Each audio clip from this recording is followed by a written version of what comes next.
नमस्कार, मैं श्रुति दुबे और आप देख रहे हैं टाइम्स ऑफ न्यूज। और आइए अब नजर डाल लेते हैं इस वक्त की बड़ी खबर पर। सपा मुखिया अखिलेश यादव एक दिवसीय दौरे पर वाराणसी पहुंचे। सबसे पहले अखिलेश यादव समाजवादी पार्टी के जिला अध्यक्ष सुजीत यादव के घर पहुंचे, जहां उन्होंने सुजीत यादव यानी कि लक्कड़ पहलवान की माता के देहांत पर शोक संवेदना व्यक्त किया। इसके साथ अखिलेश यादव ने मीडिया से बातचीत करते हुए बीएचयू दुष्कर्म कांड में पकड़े गए सभी आरोपी भारतीय जनता पार्टी के नेताओं के साथ है, ऐसा कहा। उन्हें सजा दिलाने के लिए जो पहले कार्रवाई होनी थी तब क्यों नहीं हुई थी कार्रवाई। इसके साथ ही अखिलेश यादव ने 22 जनवरी को अयोध्या राम मंदिर में प्राण प्रतिष्ठा कार्यक्रम में न जाने वाले चारों संतों का समर्थन किया है। साथ ही साथ अखिलेश यादव ने जमकर भाजपा पर निशाना साधा है। और क्या कुछ कहना है अखिलेश यादव का, देखिए इस खास रिपोर्ट में।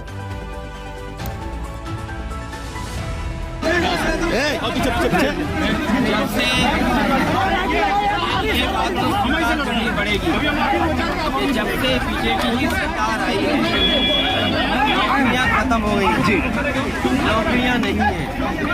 अब ये पढ़े लिखे नौजवान के सामने संकट है। आखिरकार उसके भविष्य में जब महंगी पढ़ाई हो जाए, एडमिशन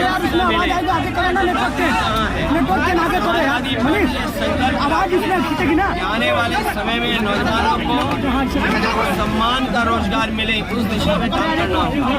और ये कॉन्सेंस थी तो बीजेपी की दो सरकारों का विकास, नीचे करिए, दो सरकारों का विकास। लेकिन जिन वादों को बीजेपी ने जनता में रखा, आज किसी वादे को पूरा नहीं किया।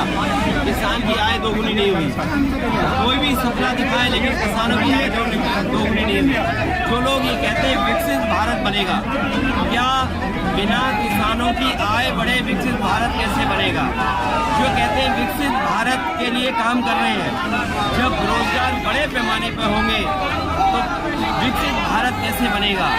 जो निवेश का सपना दिखाया, आज उत्तर प्रदेश में निवेश नहीं आ रहा है। और हमने सबने देखा कि देश के प्रधानमंत्री जी गुजरात में निवेश का आयोजन कर रहे थे।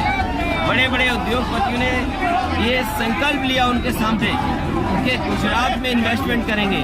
अगर इन्वेस्टमेंट गुजरात में चला जाएगा तो हमारे मुख्यमंत्री जी जो 40 लाख करोड़ का हिसाब लगा करके बैठे थे, उनके पास निवेश क्या आएगा? तो निवेश आ नहीं रहा। सरकार केवल इवेंट, कार्यक्रम, योजनाओं में पैसा डाइवर्ट कर रही है। और इतना भ्रष्टाचार, इतनी लूट और जमीनों पर कब्जा कभी उत्तर प्रदेश में नहीं हुआ जितना बीजेपी की सरकार में अधिकारियों ने मिलकर के बीजेपी नेताओं के साथ किया है। आज अगर भूमाफिया पार्टी कोई है तो वो भारतीय जनता पार्टी है।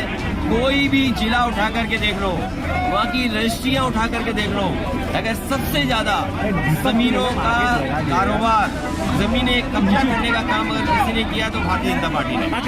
समाज में जातियां नहीं खत्म हुई, जातियों का भेदभाव ये भारतीय जनता पार्टी ने बढ़ाया है। और जानबूझ करके विपक्ष के लोगों को अपमानित करने के लिए तमाम तरह का प्रचार चलाते हैं। जो निमंत्रण देने का मामला है, निमंत्रण भगवान का कौन कैसे दे सकता है? भगवान को जिसको बुलाते हैं वो अपने आप स्वयं चला जाता है। अगर देश के चारों शंकराचार्य हम उनको सम्मान की दृष्टि से देखते हैं, वो हमारे धर्म के अगवा हैं। उन्हीं से बहुत सारी परंपराओं, बहुत सारे धर्म की जानकारी हमें मिलती है। और अगर चारों शंकराचार्य मना कर रहे हैं किसी बात को लेकर, तो भारतीय जनता पार्टी क्या आरोप लगाएगी उन पे कि वो सनातनी नहीं है? जो आरोप विपक्ष के नेताओं पे लगा रहे हैं, इनका बस चले तो हमारे जो पूजनीय, सम्मानित जो शंकराचार्य जी हैं उन पे भी आरोप लगा सकते हैं। आप कब जाएंगे राम मंदिर? जब भगवान बुलाएंगे, आपने कहा आज सर्वे आया है कि कूड़े में, सफाई में शहर कहाँ पहुँच गए। लखनऊ तो बहुत नीचे गिर गया। मुझे नहीं लगता, आंकड़ों में तो बनारस हो सकता ऊपर नीचे दिखाई दे रहा हो, लेकिन सच्चाई में जमीन पर अगर देखोगे सबसे ज्यादा गंदगी आपको दिखाई देगी, सबसे ज्यादा जानवर आपको दिखाई देंगे। जिस माँ गंगा को साफ करने के लिए पूजा की गई, संकल्प लिया गया, आह्वान किया गया, माँ गंगा वैसी की वैसी है।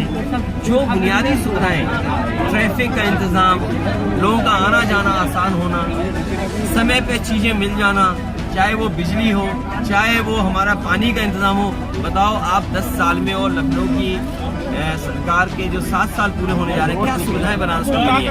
और बनारस तो स्मार्ट सिटी में माना जाता है। स्मार्ट सिटी में जनता आकलन करे कि पिछले 10 साल में स्मार्ट सिटी कितना आगे बढ़ा है। जो आपने सनातन का सवाल इतना महत्वपूर्ण पूछा, हाँ ठीक है। PHU में जो घटना हुई, जो अपराधी पकड़े गए या जिन पे आरोप है, उन्हें उनकी हर एक की तस्वीर भारतीय जनता पार्टी के नेताओं के साथ है।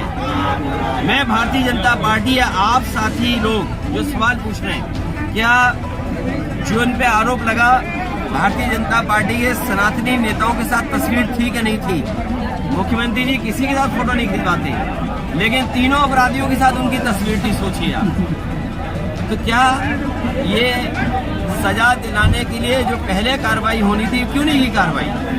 आज सबसे ज्यादा अपराधी बीजेपी में है। ए मेरे पत्रकार साथियों, अगर तुम ज्यादा सवाल पूछोगे तो तुम भी सनातन विरोधी हो जाओगे। इसी तरह की ताज़ा तरीन खबरों के लिए देखते रहिए टाइम्स ऑफ न्यूज़ और हमारे चैनल को लाइक, सब्सक्राइब और शेयर करना बिल्कुल ना भूलिए। धन्यवाद।